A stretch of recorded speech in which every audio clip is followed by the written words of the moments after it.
So now with those few words, we are going to inspect other projects, but as we go on to inspect, you put this engineer on the handicaps, then it takes us to other roads. It is good it has rained, and we apologize to the voters of this village. The villagers, please, the residents of this village, forgive us. Forgive us. The president sends 1 billion to work on the road every year. Now, when he sends 1 billion to work to support your roads here, he wants the roads to be passable.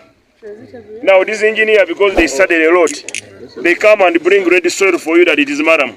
I will not allow it as long as I'm the Minister of Local Government. Okutulugunya omuntu yenna kimenya mateeka. Okozesa amaanyi agasusse ng'okwata omuntu kimenya amateeka. Okusiba omuntu n'otamutwala mu kooti oluvannyuma lw'ennaku 2 kimenya mateeka. Kangateko na kino okuyingiza omulwadde eyeetaaga obujjanjabi mu kadunkulu nakyo kimenya mateeka. Abagaana okureceiving empapula zino ng'ezivudde ewa Dr. Besigye Robert Lutale mwe nnyini mu abeeswaza. Ffe abantu aba bulijjo tubalaba Katonda yabayamba ne mubeera mu bifo nga bino. Tulina essuubi nti buli muntu asobola bulungi nnyo okukola omulimu gwe bamuwadde awatali kutiisibwa.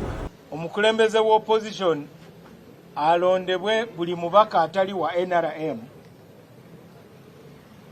Ensonga eyo yaliko mu maaso ga parliament n'egigoba. Kati ekomyewo nayogeddeko n'omumyuka wa Attorney General ne mubuuza oba parliament etusabye tuwandiike etteeka eryo. N'agamba nti yafunye instruction okudraftinga etteeka eryo. Ne mugamba nti iPod Summit weba etudde ensonga ezo zikwata ku bibiina. N'olwekyo mu lukiiko olunaabeeramu ebibiina byonna ebiina obukulembeze mu parliament, ensonga eyo tulina okugiteesaako. Naffe tubawe ku magezi. Naye nga tetunaba kulaba tteeka lyennyini, siina bingi byakwogera. Kubanga ekyali mu parliament kya kubawa rukusa kuleeta etteeka. Kati etteeka bali mu kulidraftinga era tulinze tulirabe tumanye baani abalonda, baani abasobola okwesimbawo, kubanga ffe nga DP tumanyi nti Abannayuganda be basalawo namba 1 ne namba 2. Kati president w'eggwanga ava mu kibiina ekikutte ekifo ekya namba 1. Akulembera opposition mu parliament mu kulaba kwaffe alina okuva mu kibiina ekikutte ekifo ekyokubiri.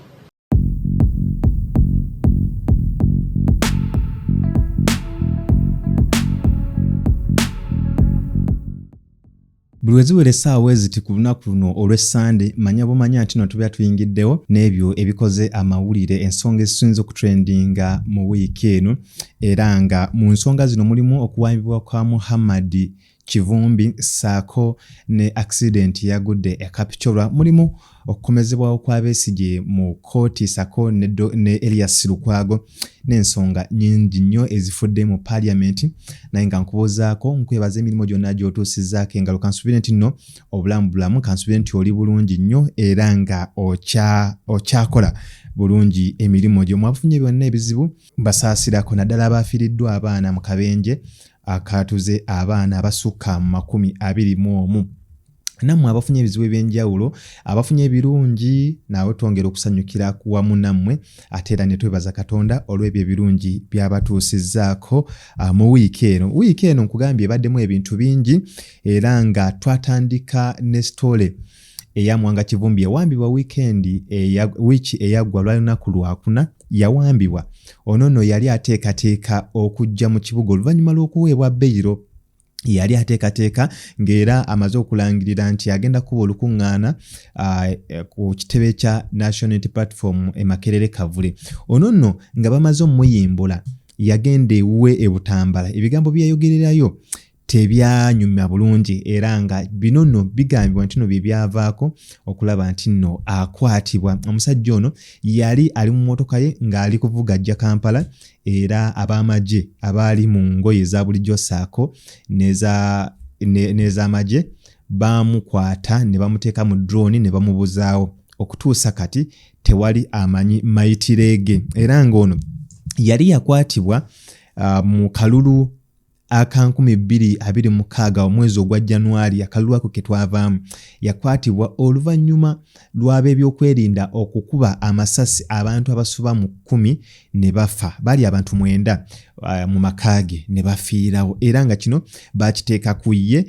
Wano yavaayo abadde ajja aleetebwa mu kooti okulaba nga asomerwa emisango gye n'okulaba nti naaweebwa beyiro era nga olwokubiri olwa wiiki eri eyaggwa bamuwa beyiro. Olumuwa beyiro n'agenda ewaka n'ajaganya era abawagizi be baali bangi ku kooti ng'era abaamweyimirira mwalimu Secretary General w'ekibiina kya National Unity Platform, mwalimu Leader of Opposition Joel Ssenyonyi newabaako ne family members be abaamweyimirira n'asobola okuteebwa.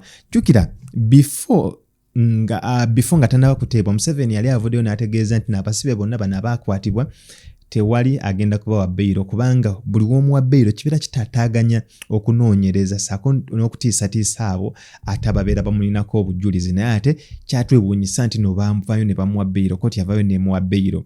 Kati ekyo nga kimaze okubaawo nga ali kujja yaddamu n'akwatibwa. Nnaku 2 zokka nga yakamala okuteebwa yaddamu n'akwatibwa era n'abuzibwawo. Naye nga waliwo ebigambo byayogera ku mukulembeze w'eggwanga byayogera ku CDF General Muhoozi Kainerugaba ssaako ne maama Janet Kataha Museveni ng'abayisaamu eggaali ng'enjogera y'ennaku zino weeri era kigambirwa nti nno bino bye bigambo ebyamukwasa okuva olwo ku lunaku olwo taddangamu kulabikako eri oba okuleetebwa ku poliisi oba okuleetebwa mu kooti taddangamu kulabikako. Ne kankuwa ebigambo bino bye yayogera ng'ali ewuwe. Ebigambo byeyogera byali bya busagwa nnyo so kambikuwe ate oddemu naawe okubiraba nawe obeeraawo ojajinge.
Ssenyonyi.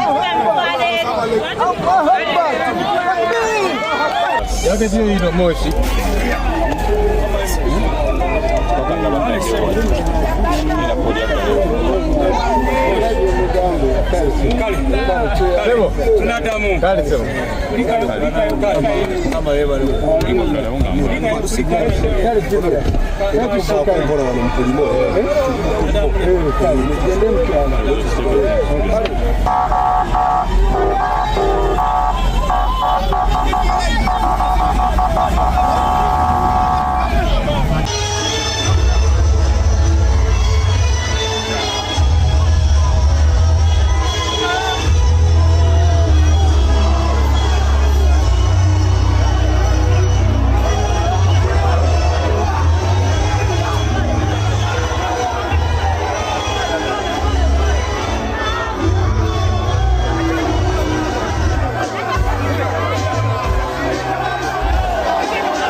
bazze okumaliriza naye emirambo egyo omusanvu endaga ate tegyali musanvu gyali 10 gyali emeka era okubanga gyali 10 abantu bonna bebatta babambulanga engoye ne bazirekawo lwaki baali bazirekawo kuno bafiirako n'abasirikale basatu mugambanga disi muwanvu mumumanyi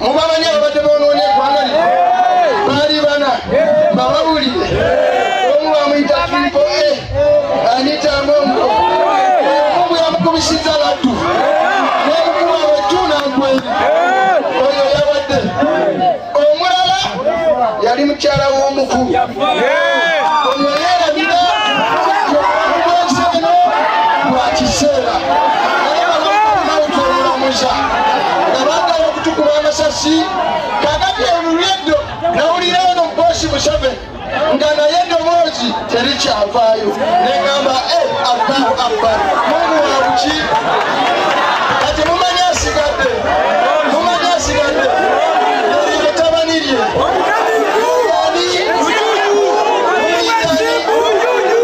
muyitani muki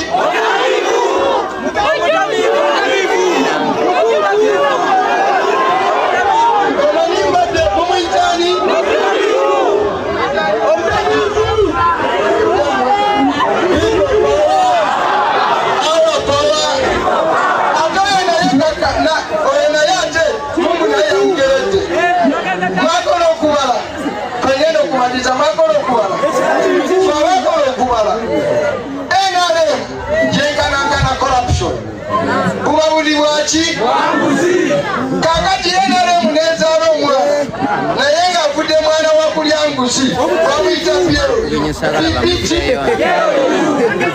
Pierre mukubala oddira negative mukiregedde n'obazaamu negative ofuna positive buli waddira corruption alwanyisa corruption ofuna muwa corruption.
Bosco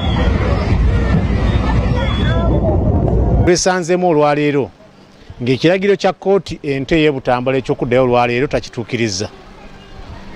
Ekyokubiri ng'ekiragiro kya kkooti enkulu ng'emuwa bbeero nti olina okugenda ng'Ebutambala lwetaagiddwa omulundi gumu buli mwezi era nakyo nga tukituukiriza. Certain issues are matters of law. You've talked about issues of fact, and one could even say fact to person A could be different from person B, but a law, regardless who is dealing with it. Mr. Speaker, on Thursday, I left early and I did notify you as going to court to secure the release of the Honorable Mwanga Chivumbi as one of the sureties, and he was granted bail. The following day, on Friday, he was en route to Kampala, and he was intercepted and taken by armed men in a Toyota Hiace vehicle, popularly known as a drone. That was Friday, Mr. Speaker. Today is Tuesday. His family has been looking for his whereabouts, and the rest of us colleague leaders. Now, my questions to government are twofold.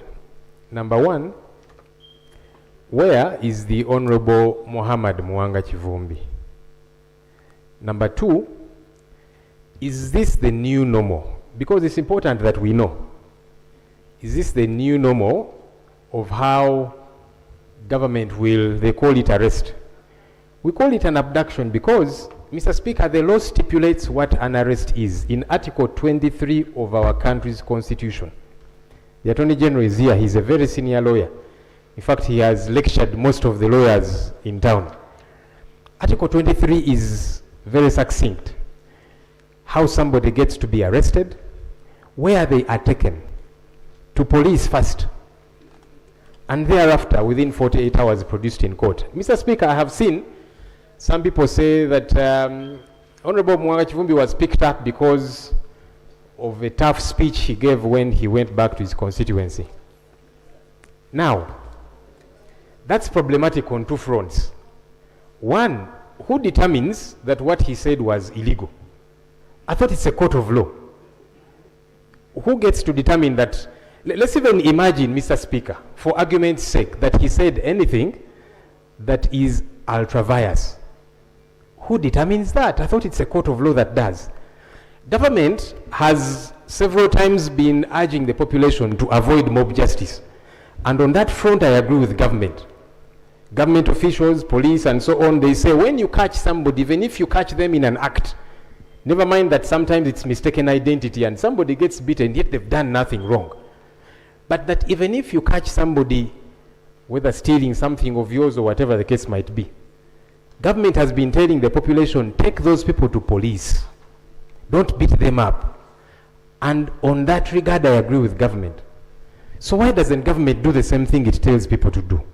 Ekyo nga nkitadde ku bbali, Honorable Minister Balamu Barugahara saako ne Junior Minister Honorable Justine Nameere, banono be ba Minister ba local government oba governments ez'ebitundu. Banono bazze bakola ebikwekweto. Era ng'ebikwekweto ebyo bitambulidde mu districts nnyingi. Munono bakutte ba officials ababadde babulankanya ensimbi z'omuwi w'omusolo naye nga service delivery mye. Muno mulimu ba head teachers ab'amasomero abakwatiddwa, essomero erimu lyaggaddwa e Namisindwa, ssaako okukwata bayinginiya b'enguudo nga kigambibwa nti ssente ezaafuluma baazirya ne bakola emirimu gadibengalye.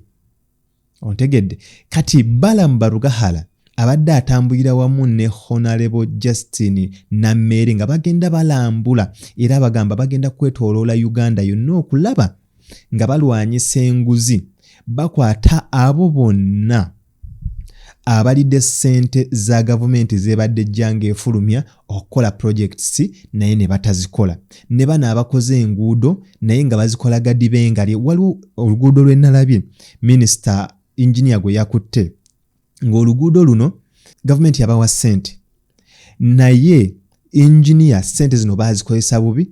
Baawulidde nti minisita ajja ne bayiwa Malamu nga Malamu baakamuyiwa naye nga ssente zibadde zimaze ebbanga nga zizze.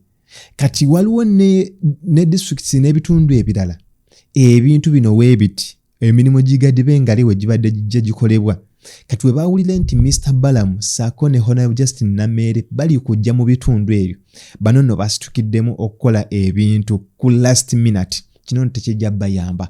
Amasomero, waliwo amasomero agasangiddwa nga abaana tebalina we bakyamira. Ne wabeerawo amalwaliro agalambuddwa ne gasangibwa nga abalwadde basula ku ttaka naye ng'ate gavumenti ssente ebadde ejja eziweereza. Nalabyeko era ne dokita omu I think baamukutte, bagenze mu ddwaliro, ogenda okutuukayo ekiro nga dokita taliiwo, tewali basawo, abalwadde bali ku ttaka beebase, tewali abafaako. Bino nno bye biri mu nkola za gavumenti, bye biri mu malwaliro ga gavumenti n'amasomero ga gavumenti, entebe ya gavumenti. abantu bakola emirimu gadibenga lyo ate wekituuka ku malwaliro n'ogwamu essuubi ntera ogenda mu malwaliro ga gavumenti n'osanga nti n'empeke ezandibadde ez'obwereere abalwadde bazibaguza okulaba omusawo okukolako omalamu waayo kintu kidoogo lwaki kubanga obeera otya obulamu bwo okugenda naye ndaba abakyala abeetaaga okuzaala nga beetaaga okukolebwako naye nga abasawo bababoggolera babavuma nga tewali keya wadde n'emu kati abamu public abamu batandise okwapreciatinga Honorable Balambaluga harasaako ne Minister Justine Nameere naye ate abamu baligamba nti enkola gyali okolamu ebintu nti mbi okuexposinga abantu abo era omu ku bennalabye yabadde Honorable Nambooze Bakireke ow'emukono ng'agamba nti enkola gyalese ennungi naye okuexposinga abo abantu n'obateeka mu public kati ne neebuuza omuntu wa opposition nti agamba nti n'oyagala accountability for everything that is done in the government ate n'olaba nga liwo ekikolebwa ate n'otandika okugamba nti ate enkola gye bakolamu emirimu mbi si entuufu nawe obeerako akabuuza era obeera tosaana nakulaba nti n'oweereza abantu mu ndowooza yange kati ekyo nga nkivuddeko ezo ze story eya Balambaluga harasaako ne Minister Justine Nameere aba local government si we bali okutalaga eggwanga okulaba nga balondoola enkola za gavumenti mu bitundu eyo mu gavumenti ez'ebitundu era nga bano beewadde okulwanyisa enguzi ssaako n'okulaba nti no service delivery zituuka ku bantu mu budde ate mu bulungi bwazo nga balina okuzifuna. So now with those few words, we are going to inspect other projects, but as we go on to inspect, you put this engineer on the handicaps, then it takes us to other roads. It is good it has rained, and we apologize to the voters of this village. The villagers, please, the residents of this village, forgive us. Forgive us. The president sends 1 billion to work on the road every year. Now, when he sends 1 billion to work to support your roads here, he wants the roads to be passable. Now this engineer, because they studied a lot, they come and bring ready soil for you that it is madam. I will not allow it as long as I'm the Minister of Local Government. And as long as Nameere is there. And as long as we have members of parliament like Nangoli, Sara, who care about you, Mudini, we shall not allow this thuggery. I want the town engineer to be arrested, the town clerk to be arrested today. And I also want the persons who cleared the internal auditor, who cleared the payment, to be arrested, and the contractor to be arrested. We cannot lose money of government of Uganda money like this. Bajikolede milioni 5 naye ennyanja weeyita si batese bridge batese owakalo ate mufo ekyokuleeta maramu balese soil zerira black soil ettaka ly'omu nnimiro ne bayiwawo nga maramu kati babayise okujja nti minisita ajja ne baleeta bitractor bakolekole mangu bakoze kiro naye wadde bakoze kiro tekibataasa bagenda bakwata.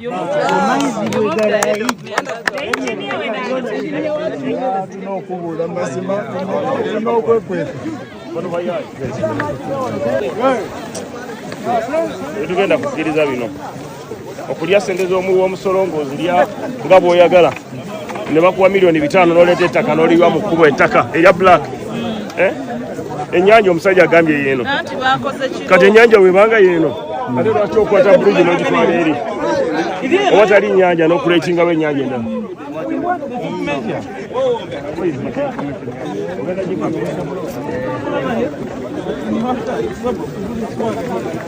Honorable obubbi obulabye bubbi mbulabye bantu gye bali abatayagala nsi yaabwe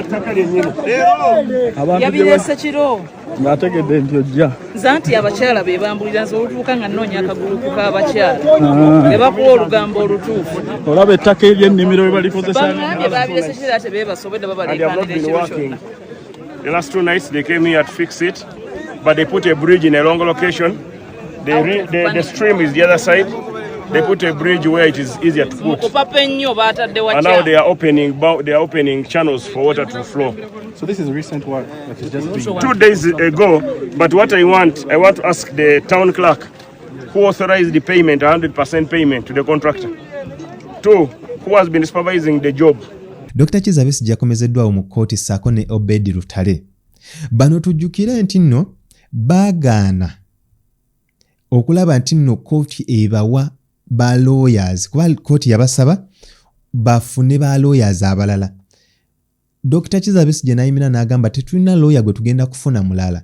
Balawyer baffe betwagala betwalonda mulimu Martha Karuya eyagaanibwa okukomawo mu Uganda, ne mubeeramu ne Elias Lukwago former mayor wa Kampala. Ono nga naye baamukwata ku musango ogwa misprision of treason, okumanyako nti n'omuntu agenda kukola omusango ogw'obutuju naye n'otagambako gavumenti. Era naye baamukwata, era naye abadde mu kkooti wiiki eno.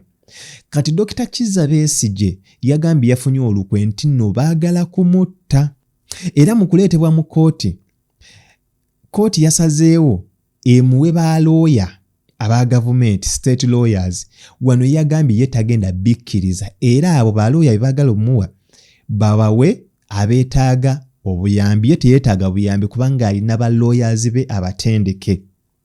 Kuba yagambye balina olukwe nti baagala omusalira omusango gwa treason gumuke mu vi bamusibe oba bamukole ki bamutuge. I wish to further inform the court that we have filed an application number 269 of 2020, just for the record.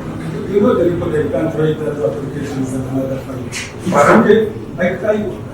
I'm just informing. There is application where you find the notice of appeal and ask for the record. I have ordered those, the record you got the record in that completed file and the notice of appeal. So if there is any other, we have filed an application for stay of the 335. Is your right to finish? I don't have it here. So we need to be heard at the next appearance. I don't have it here. Let us, if you have filed it, you shall. Additionally, sir, I don't know why you don't give us time. No, I have done this matter. Yes, yes, I have other matters. Yes, I don't have them. Yes, I don't have them.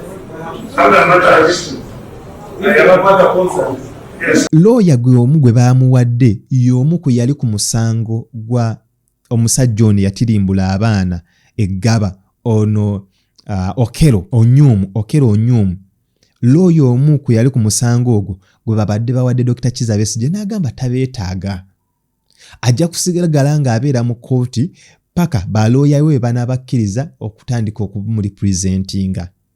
Kubanga agambye yafunye information nti bano baagala kukola bamusingisa omusango basobole okumutta. Ezo ze nsonga eza Dr. Kizza Besigye era watu we yayogeddewo ebintu we byabadde mu kkooti. So I intend to now formally ask court in respect of what Mr. Museveni said on the 4th of July. Put it in writing so that I'm able to respond. Because now I am not ready. Yeah, but if you have that concern, put it in writing, and I am able to respond. But now we have attended that case. I have very disclosure. This matter, the reason I think it's... Feel free to put it in writing. You have been ready. Yes, but it is urgent. The urgency of it is that... And you this around court today. Yes, sir. Put those concerns so that I am able to respond. Because now feel free to put them in the problem is that you have given us 2 weeks, and which is... is tomorrow. So if we put it in... Let's go to the cells around them to give you time to write. So that you bring those concerns. Okujjako ng'ensonga zino ez'obwenkanya nga tetunnagenda mu kuwozesebwa nga zikoleddwako tonsuubira kujja wano osobola n'okugenda mu maaso n'osala omusango n'ogunsalira gw'ogugwo ne wejjako ekikwa kye baakusiba naye nze okujja mu kkooti eno kikafuuwe okujjako ng'ensonga zino zikoleddwako ekintu ekiyitibwa fair trial kwegamba okubeerawo n'obwenkanya nga sinnalamulwa ekyo kyetikka bino wammanga okusooka kyetikka okubeera nti nze avunaanibwa abampolereza ttiimu y'abampolereza njeerondedde era nga njikiririzaamu wetwogerera nga team defense team eya Dr. Besigye bagikubamu ebituli bakuba baddira eyali agikulembera Martha Karua ne bamuzaayo e Kenya ne bagamba totekwa na kujja ku ttaka lino tewetaage. Owokubiri ye national chairman w'ekibiina kya PFF Elias Lukwago naye ne bamukwata ne bamuteeka mu kaduukulu. Ekyali kigenderera mu ekyo kwe kukuba ebituli mu defense team ya Dr. Besigye ne Obed Lutale. Kakati bwe wabeera nga waliwo omuntu agootaanya omusango guno okuwulirwa amangu ye gavumenti ye kooti. Luli twawule President Museveni ng'agamba Dr. Besigye tayagala bamuwozesa. Dr. Besigye ayagala okumuwozesa naye nga enteekateeka eggondera amateeka ku muntu avunaanibwa okubeera ne ttiimu gye yeerondedde era gyakkiririzaamu nga kigobererwa kiri mu mateeka. Gwe togenda kusinziira eri mu State House ogende muggyeko balooya bano na bali olowooze nti ojja kumuleeta mu kkooti. Mwanguye fair trial omukulu ajje awozesebwe.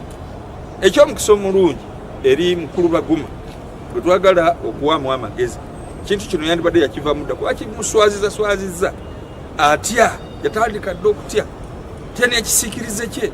Kati ng'ovudde okwo ate ne Elias Lukwago nga yabadde lead counsel wa Dr. Kizza Besigye naye yakomezeddwawo mu kkooti era ono wiiki eri emu emabega yavayo n'asaba kkooti emukkirize agende ebuyindi okulaba nti naafuna treatment kubanga omubiri gwe gutandise okunafuwa naye talina bujjanjabi kubanga baamutwala e Mulago ne bawandiika ne bagamba ono yeetaga special treatment era ng'abadde afuna obujjanjabi okuva ebuyindi.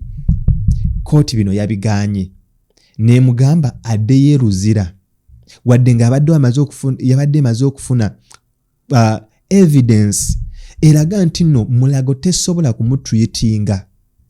Jjukira omusajja ono atawaanyizibwa n'obulwadde obwa omugongo baagumenya era ng'ono yeetaga special treatment okumukola operation naye nga balina gikolerawa balina gikolera buyindi.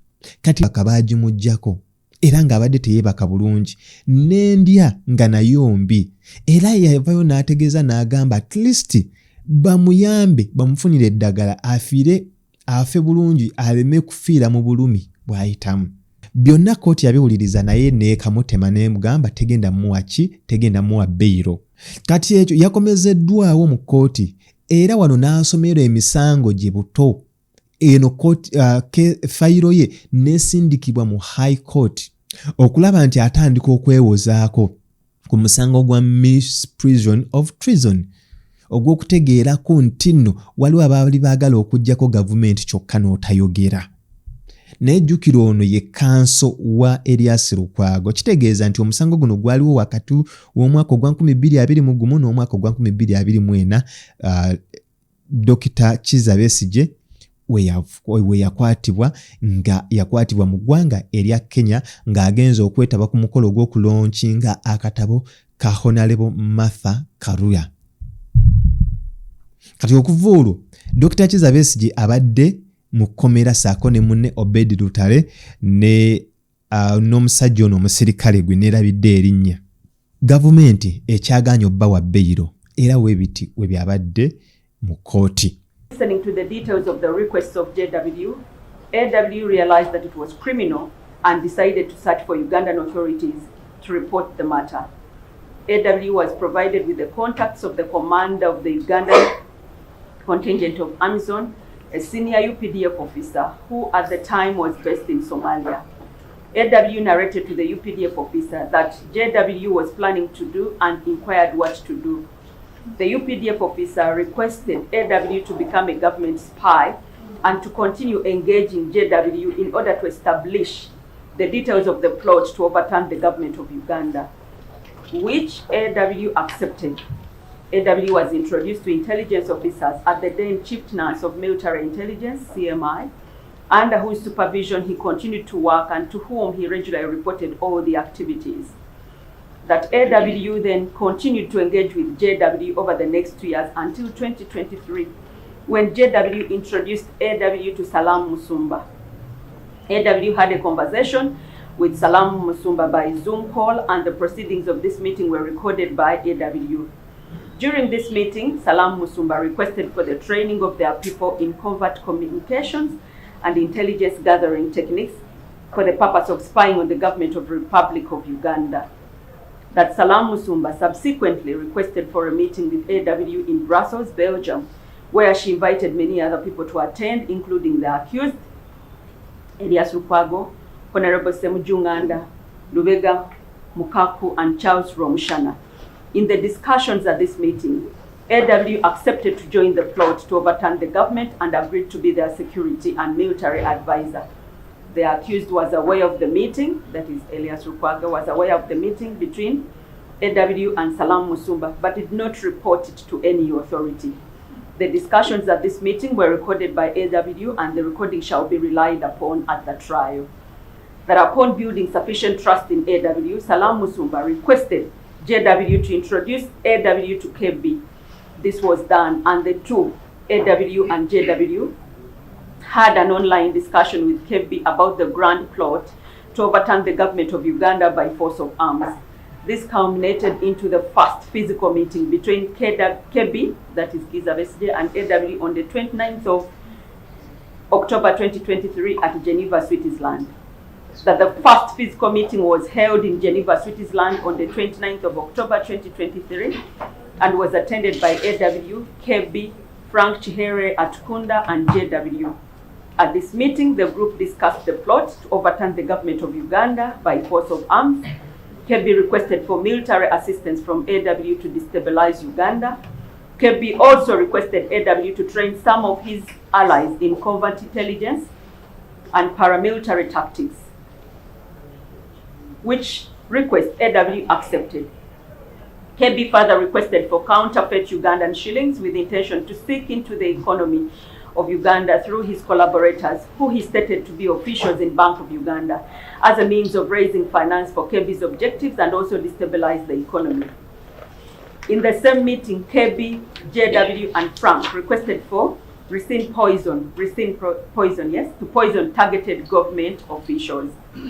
That further in the same meeting, KB provided AW with a list of government security installations and military facilities like the 2nd Division, Makenke Barracks, Bugembe Barracks, Bihango Military School, Kachoma Mountain Brigade, Kabarole, Gaddafi Military Barracks in Jinja, Magamaga Military Barracks in Mayuge District, Marine Division Luzira, Air Force Academy Nakasongola, Engineering College Lugazi Senior Staff College, Chimaka, Singo, Karuguta Training School, Ntoroko Military Intelligence and Security School in Nakasongola District, Machinde Military Barracks, Police School Webaje, and Oliver Tambo, Kweweta, among others, as targets for attacks.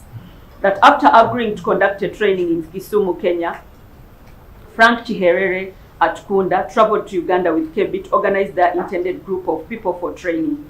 The proceedings of the above meeting were recorded using a covert camera by AW, and the same will be relied upon during the trial. That KW and AW created a strong communication, that is, or relationship through social media, including WhatsApp. KB provided AW with his Swiss contact line number, that is +41 77 81 38 990, through which he frequently communicated with AW on mobile line number +19 54 39 40 141 WhatsApp. During the period from their first meeting on 29th October 2023 up to 16th of November 2024, KB and AW had numerous conversations and exchanged numerous social media messages, wherein KB discussed with AW. Are you okay? Can we proceed? Yes.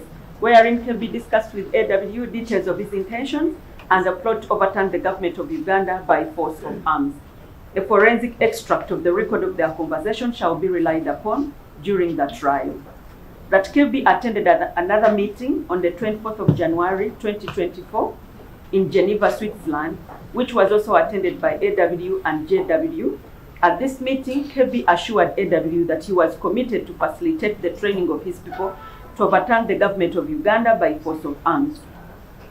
In this meeting, KB and JW further requested AW to assassinate the President of the Republic of Uganda using a drone strike. KB undertook to provide AW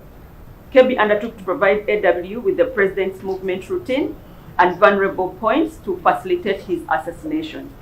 In exchange for AW's assistance, KB and JW undertook to grant the Kurdish government company access to Uganda banking sector. Kati ekyo nga nkivuddeko, Nobert Mao abadde asirise era nga tetumanyi waali naye abadde out of the country.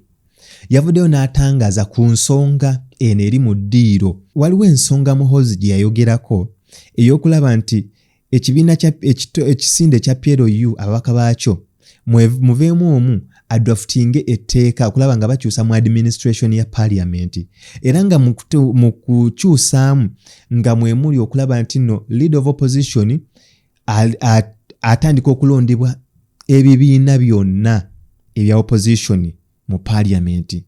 Jukira leader of opposition aliko ye Joel Ssenyonyi nga wa kibiina ekya National Unity Platform era ng'etteeka libadde ligamba nti ekibiina ekisinga ababaka abangi ekya opposition oba ekyokubiri mu parliament kyekironda leader of opposition kyekikola gavumenti ey'ekisiikirize. Kati Muhoozi yavayo n'ategeeza nti essaawa yonna ono Joel Ssenyonyi alesa amampaati agenda kugibwamu parliament era nga bali kuleeta etteeka nga liri ku draftingibwa Dennis Namala owa Buyaga West County. Ekifo kino ekyalimu Barnabas Tinkasiimire. Parliament yamuwa liivu okudraftinga etteeka n'okulaba nti no yeekenneenya n'okukomawo ku parliament nga buli kimu kyayagala kiwedde.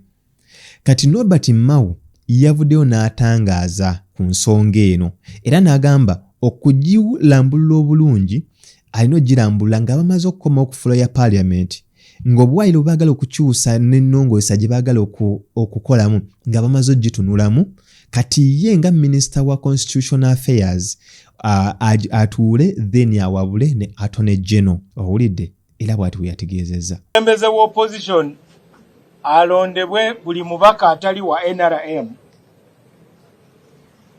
Ensonga eyo yaliko mu maaso ga parliament n'egigoba.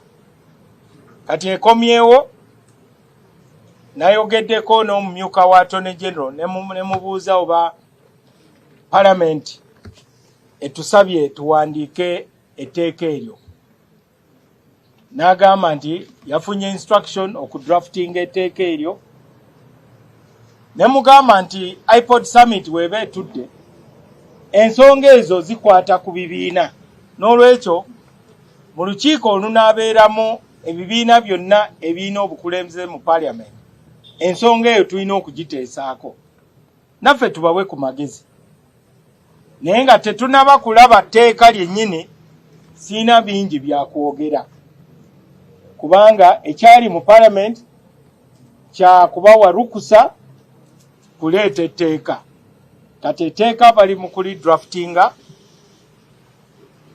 era tulinze tulirabe tumanye baani abalonda baani abasobola okwesimbawo kubanga ffe nga DP tumanyi nti Abannayuganda be basalawo namba 1 ne namba 2. Kati president w'eggwanga ava mu kibiina ekikutte ekifo ekya namba 1. Akulembera opposition mu parliament mu kulaba kwaffe alina okuva mu kibiina ekikutte ekifo ekyokubiri. Ekyo Abannayuganda be bakisalawo. Kati ogamba nti eyakutte ekifo ky'omunaana ate ekibiina kye kireete leader of opposition. Tulinze batumatize.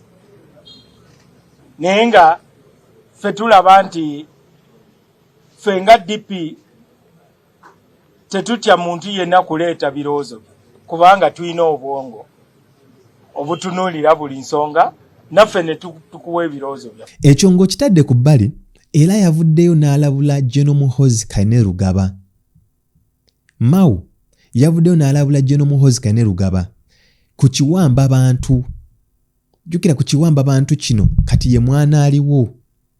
Yavuddeyo n'ategeeza nti constitution eragira omuntu abanga akoze omusango okutwalibwa mu mbuga z'amateeka mu lujjudde, so si kumala kumuwamba kuba tubaddewo n'ensonga eno eya basement.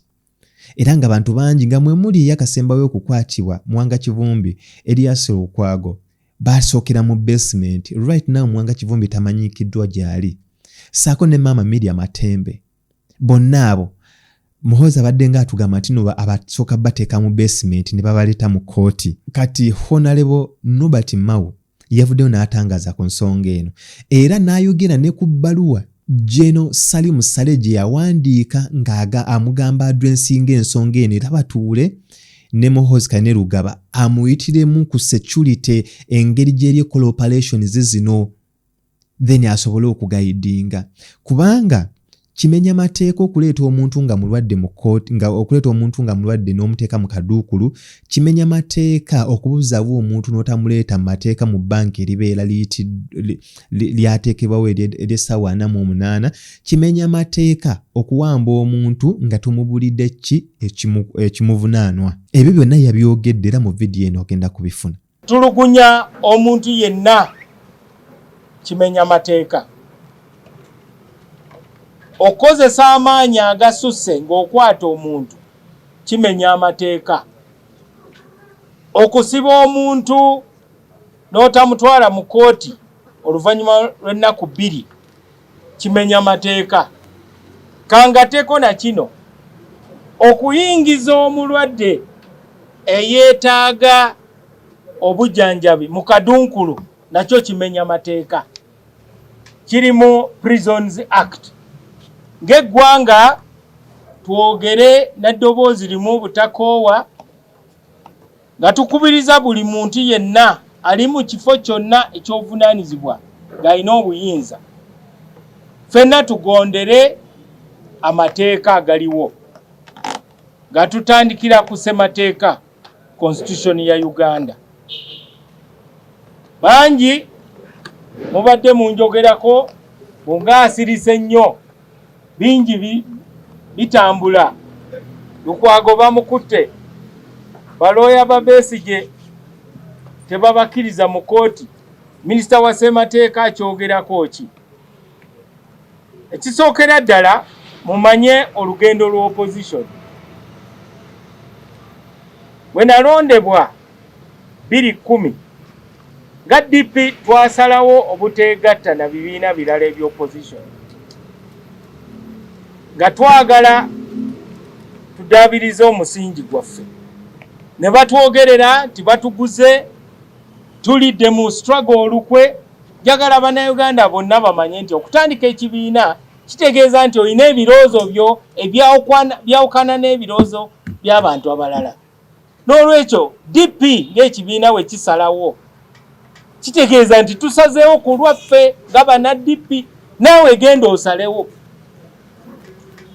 W'omanya nti olina obusobozi okuggyako gavumenti teri akuganye, genda ogiggyeko. Ate DP ennafu ennyo etalina maanyi, lwaki ogyogerera? Otwagaza ki?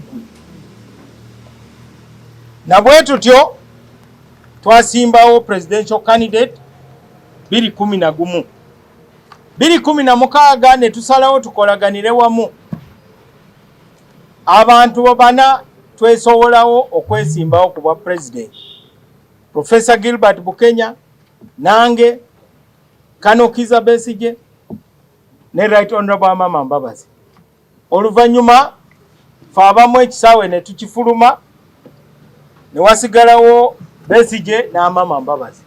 Baalemererwa okukaanya ne Kofi Annan yabatuuza e Bungereza ne bagaana. Naye kati bagamba nti be basinga okulumirira eggwanga. Kitegeeza buli omu yeeyagaliza. Twalemererwa era nakati we tuli. Naye nga DP tuzze tukulembera ebintu by'enjawulo, walk to work, togikwatako, tubibaddemu kutuusa na kati ne tugamba nti banaye tuve mu katemba. Uganda ino ogenda maaso, tulina okwogeraganya, tulina okusonyiwagana ng'Abannayuganda. Ne tuteekawo enkolagana wakati w'ekibiina kyaffe n'ekya NRM. Era bagenze bakyogerera. Nasobola okwesowolawo nga maze okuwangula constituency juzi. Nendaba nga Parliament yeetaaga kutaasa. Eyo ensonga yayawulamu ekibiina kyaffe. Kubanga mwalimu abaali balowooza nti eyali sipiika teri asobola kumufulumya. Kati wenjogerera twamufulumya, omulimo ogusigadde kati kutereza Parliament.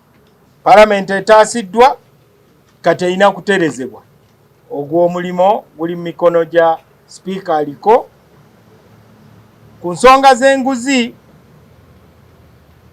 tetwagala kulaba nga waliwo gwe baleka.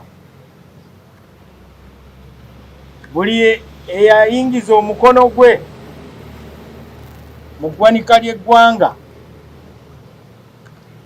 balina okumunoonyerezaako awatali kusaasira.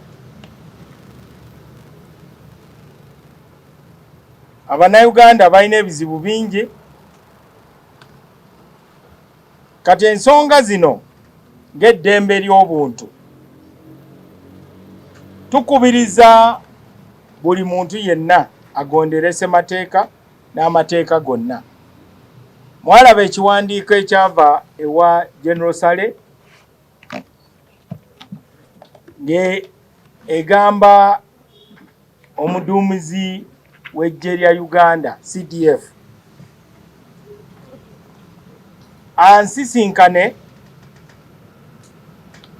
abeeko byambuulira ku bigenda mu maaso kubanga abirimu nnyo. Ebiseera ebisinga ffe ba civilian tulaba ebintu aba security bye bakola, bw'oba nga tebatubuulidde oluusi tetubitegeera.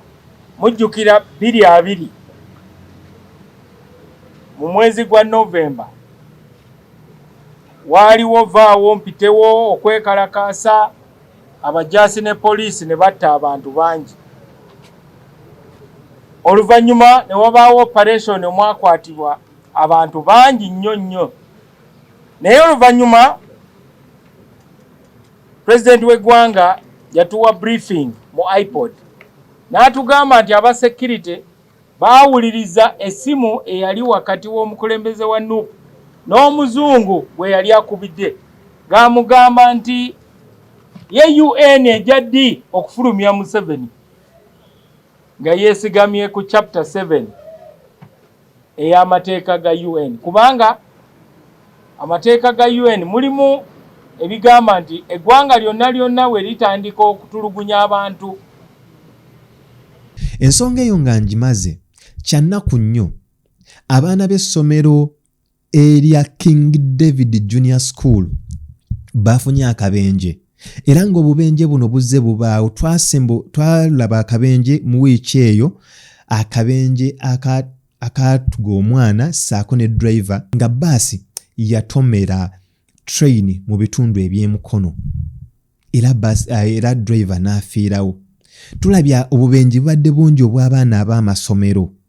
Kati kano ke tusembye okulaba abaana kigambibwa omuwendo gw'abaana abali okufa gugenda gweyongera, naye kati baabaza abaana 21 nga mulimu n'omutandisi w'essomero Mr. Tadeo.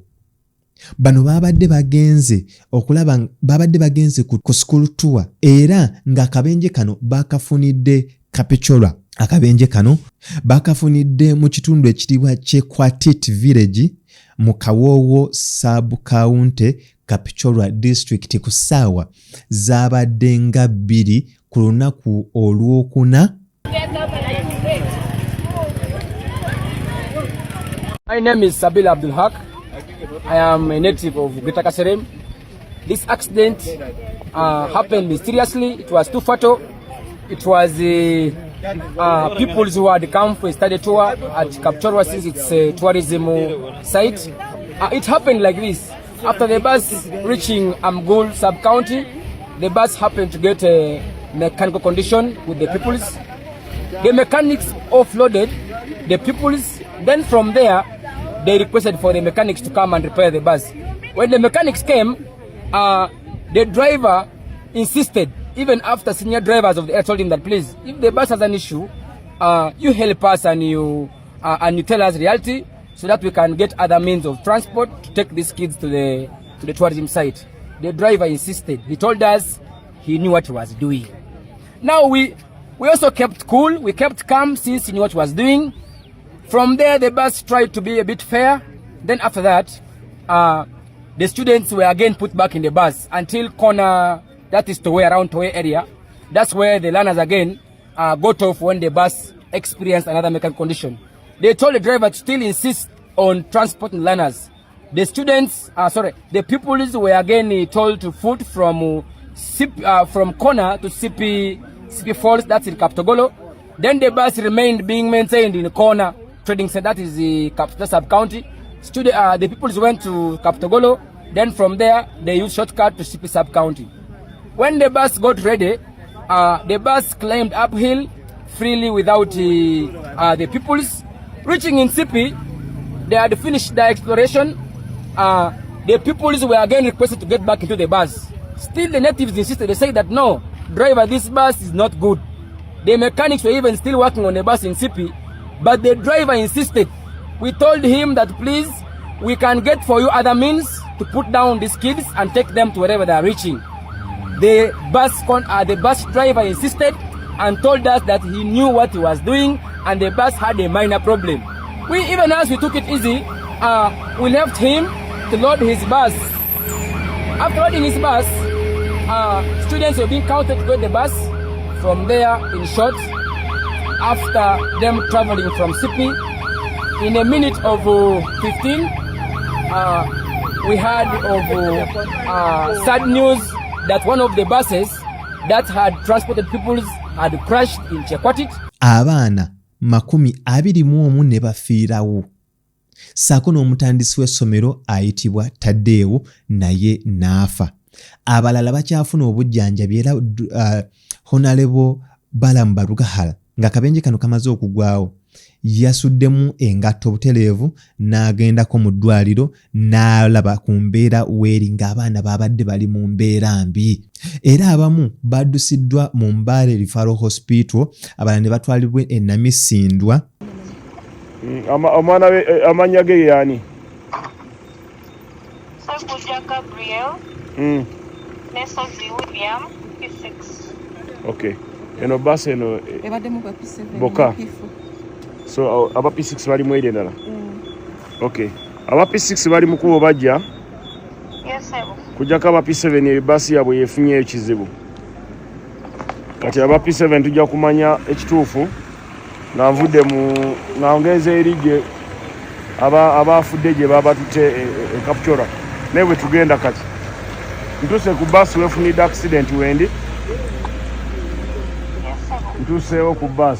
Era nebyeko n'abaana abamu abali mu ddwaliro. Tunayo mu ddwaliro tunayo nga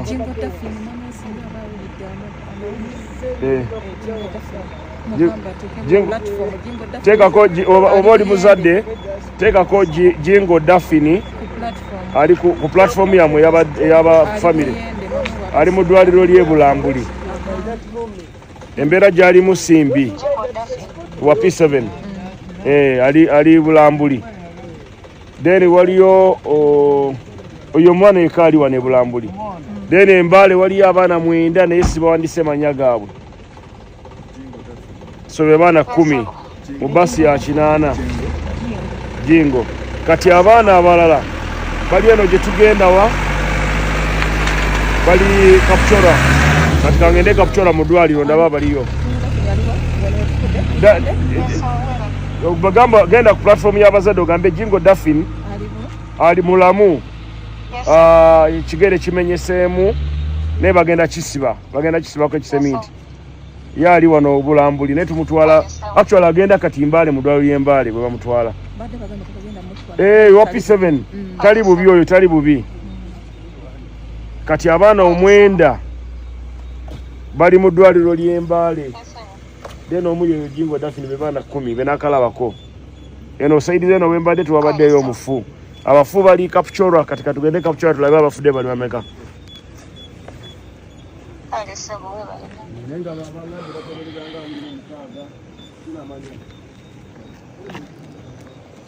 Motoka eri maaso bannange tuli wano awa gudda akabenje Kaserema. Let's go there and see. On the right, eh? On the left? Yes, on the left. I said on the right. It is on the left. No, Mulala. The Nesca Center. You first take there. We'll see it.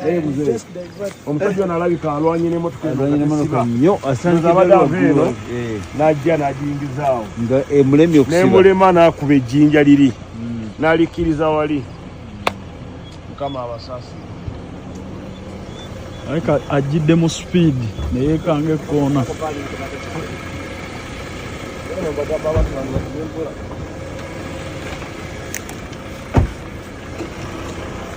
okulaba nga bafuna obujjanjabi naye nga weetyo embeera bweri gavumenti yavuddeyo nesuspendinga twazi zonna ez'amasomero okwetooloola Uganda era Jesse Muyingo ono ye minisita owa education w'ebyenjigiriza n'ebyemizannyo yavuddeyo n'announcing n'agamba gavumenti esazeewo twazi zonna okuzisuspendinga tuwabaawo essomero lyonna eriddamu okukola school tour paka gavumenti ng'emaze okustadinga embeera. We are suspending all trips in the country for reasons you understand very well until we are very sure that in such what's happening here will not happen again. I wish all of you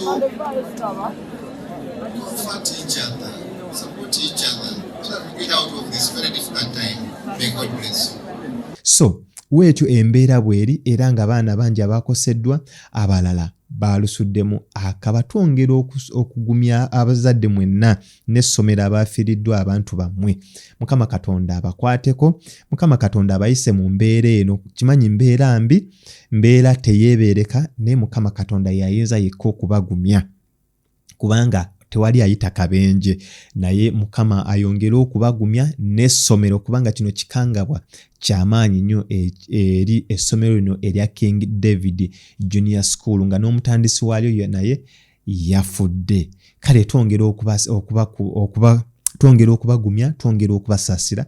Mukama Katonda yekka yasobola ate okubajja n'okubagumya mu mbeera eno gye mulimu. So weebityo webyabadde era byebyo byensobodde okutuusaako olunaku olwaleero. Kale kankusiibulire wano gwe naawe osobola okumpa mboozi ki esinze okukwata omubabiro mu wiiki eno gye tukubye oluku mutwe. Kankusiibulire wano ate tusisinkane mu videos etunaba tukoze ku channel eno eya Essential Media Uganda.